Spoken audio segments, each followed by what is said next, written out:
YouTube ചാനലുമായി സജീവമാണ് മാളവിക കൃഷ്ണദാസ്. വിവാഹവും പിന്നീടുള്ള വിശേഷങ്ങളുമെല്ലാം ചാനലിലൂടെ പങ്കിടുന്നുണ്ട്. കുഞ്ഞതിഥിയുടെ വരവിനായി കാത്തിരിക്കുകയാണ് ഇവർ. അടുത്തിടെയായിരുന്നു ഈ വാർത്ത അറിഞ്ഞത്. പ്ലാന്റ് പ്രഗ്നൻസി ആയിരുന്നില്ല ഞങ്ങളുടേത്. ആദ്യം അറിഞ്ഞപ്പോൾ ഷോക്കായിരുന്നു. സന്തോഷവും സങ്കടവും ഒക്കെയായിരുന്നു. ഒരുപാട് ചോദ്യങ്ങളാണ് മനസ്സിലൂടെ കടന്നുപോയതെന്നും മാളവിക പറഞ്ഞിരുന്നു. ഇൻസ്റ്റഗ്രാമിലൂടെ ചോദ്യങ്ങൾക്ക് മറുപടി എഴുതുന്നതിനിടയിലായിരുന്നു കൂടുതൽ വിശേഷങ്ങൾ പങ്കുവച്ചത്. തേജസേട്ടൻ നല്ല ഹ്യൂമർ സെൻസ് ഉള്ള ആളാണല്ലേ എന്ന് ഒരാൾ ചോദിച്ചപ്പോൾ നിങ്ങൾക്ക് എന്ത് തോന്നുമെന്നായിരുന്നു മാളവിക ചോദിച്ചത്. നിങ്ങൾ അടിയിടാറില്ലേ, എപ്പോഴും ചിൽമൂഡ് ആണല്ലോ എന്നായിരുന്നു വേറൊരാൾ ചോദിച്ചത്. ഞങ്ങളും വഴക്ക് കൂടാറൊക്കെ ഉണ്ട്. അതെങ്ങനെയാ നമ്മൾ സോഷ്യൽ മീഡിയ ഇടുന്നത്?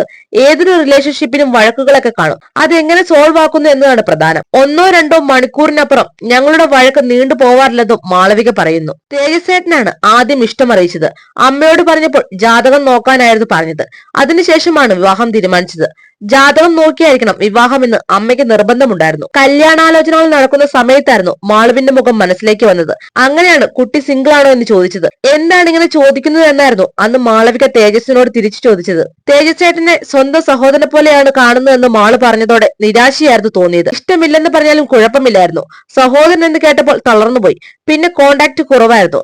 അതിനിടെ മാളു ഇങ്ങോട്ട് വിളിച്ച് സംസാരിച്ചിരുന്നു. അതോടെയാണ് പിന്നെയും ഇഷ്ടം അറിയിച്ചത്. നമുക്ക് കല്യാണം കഴിച്ചാലോ എന്ന് ചോദിച്ചപ്പോൾ ജാതകം നോക്കണമെന്നായിരുന്നു മാളുവിന്റെ മറുപടി. ദൈവാനുഗ്രഹത്താൽ അതിൽ പ്രശ്നങ്ങളൊന്നും ഉണ്ടായില്ല. അങ്ങനെയാണ് ഞങ്ങൾ ഒന്നിച്ചതെന്നായിരുന്നു തേജസ് മുൻപൊരിക്കൽ അഭിമുഖത്തിൽ പറഞ്ഞത്. അന്നത്തെ വിശേഷങ്ങളെല്ലാം ഇരുവരും വീഡിയോയിലൂടെ പങ്കിട്ടിരുന്നു. പതിവിൽ നിന്നും വ്യത്യസ്തമായി ചെക്കന്റെ വീട് കാണാൻ പോയപ്പോൾ മാളവികയും പോയിരുന്നു. വിവാഹശേഷം ഇരുവരും ഒന്നിച്ച് Q&A വീഡിയോ ചെയ്തിരുന്നു. തേജസേട്ടനെയും വീഡിയോയിൽ ഉൾപ്പെടുത്തണമെന്നായിരുന്നു ആരാധകർ മാളവികയോട് പറഞ്ഞത്. ഇതുപോലെ പുതിയ വീഡിയോകൾക്കായി ഈ ചാനൽ മറക്കാതെ സബ്സ്ക്രൈബ് ചെയ്യുക.